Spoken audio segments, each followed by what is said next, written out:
আব্বা আয়নার রং কি? আব্বা আর একটা কথা শুনবো না। শুনবা না মানে? আচ্ছা ক। আব্বা তোমার এই পাওয়ার টিলার কি চলে?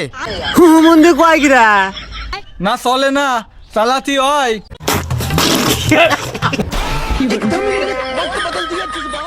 আর কিছু কবি? হ্যাঁ কব না তা। কবিতা না খেয়ে দাঁড়াই রয়েছিস কেন? তুমি কি হাত দাও? হ্যাঁ, আর দেবো না কেন? আমি আর দুই তো।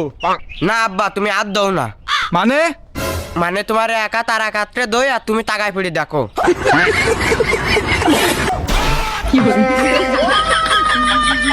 আচ্ছা আব্বা, পৃথিবীর সব মানুষ যদি একসাথে লাফ মারে তাহলে কি পৃথিবী দাবিয়ে যাবে না?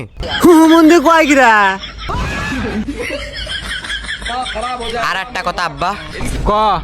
টাকা যদি গাছে ধরতো তাহলে কি মানুষ ওইগুলো জাল দিয়ে ফেলাই দিয়ে আসতো?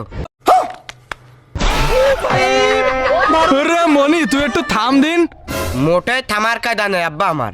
তা না থামিস তো ক। আব্বা আমরা তো ভূতিকে দেখতে পারিনি, হ্যাঁ, তা ভূতিরা কি ভূতিকে দেখতে পারে? ধুর বাড়া, তুই আর একটা প্রশ্ন করলি তোর আমি দিতে এবার কিছু কিনে দেবো না। তোমার দিতে হবেন না, তাও আমি প্রশ্ন করব।